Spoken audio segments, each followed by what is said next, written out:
College paper सब अंकिता सुन रही थी। विनय ने अपनी माँ को समझाया कि जरूरी नहीं कि आपकी बहू में ही कुछ कमी हो, मुझ में भी तो हो सकती है, आप शांत हो जाइए। जैसे तैसे उसने अपनी माँ को चुप करवाया और अपने रूम में चला गया जहाँ अंकिता बहुत रो रही थी। विनय उसके पास गया और उससे गले लगाकर कहने लगा, तुम चिंता मत करो, सब ठीक होगा, मैं हूं ना, मैं तुम्हारे साथ कभी नहीं छोड़ूंगा। और माँ की बात का बुरा मत मानो, वो ऐसे ही कहते गुस्से में जाने क्या क्या कहती रहती है। दो, खाना लगा दो, हम साथ में खाते। अंकिता थोड़ा शांत हुई और खाना लेकर आई। दोनों ने साथ में खाना खाया और सोने की तैयारी करने लगी। पूरी रात अंकिता यही सोचती रही कि कैसी औरत हूँ मैं, जो अपने पति को बच्चा भी नहीं दे पा रही, अपना वंश को आगे नहीं बढ़ा पा रही।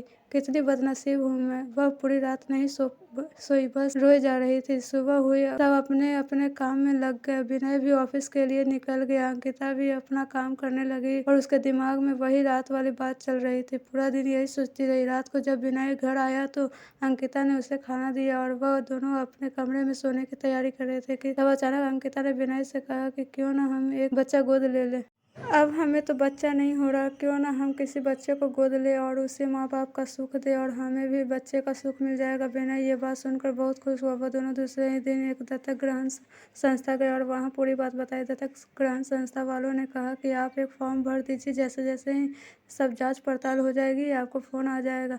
उन्होंने फॉर्म भरा और एक आशा के साथ घर लौटे कि शायद अब उनकी परेशानी दूर हो जाएगी। 6 महीने हो गए, उनको कॉल भी नहीं आया। विनय जब भी वहाँ जाता वह लोग उससे एक ही जवाब देते कि कॉल आ जाएगा, पर इंतजार की घड़ियां बढ़ती जा रही थी।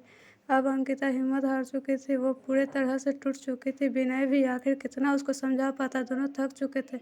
उन्हें अभी कोई उम्मीद ही नहीं रही थी कि वह कभी माँ बाप बन पाएंगे। पर विनय ने अंकिता का साथ और कोशिश करना नहीं छोड़ा। वह हर 2 दिन में संस्था जाता था। इंतजार करते करते 8 महीने हो गए थे और एक दिन अचानक विनय को कॉल आता है कि आप दत्तक ग्रहण संस्था में आ जाएं, आपके लिए एक खुशखबरी है। उसने तुरंत अंकिता को फ़ोन करके दत्तक ग्रहण संस्था आने के लिए कहा। दोनों वहां पहुंचे तो उन्हें पता चला कि उनको एक बेटी गोद दी जा रही है, जो कि सिर्फ 5 महीने की है। विनय और अंकिता की खुशी का ठिकाना नहीं रहा। विनय तो खुशी के मारे वहीं नाचने लगा। वह दोनों उस बच्ची को लेकर घर आए। विनय की माँ ने उनका पूजा की थाली से स्वागत किया।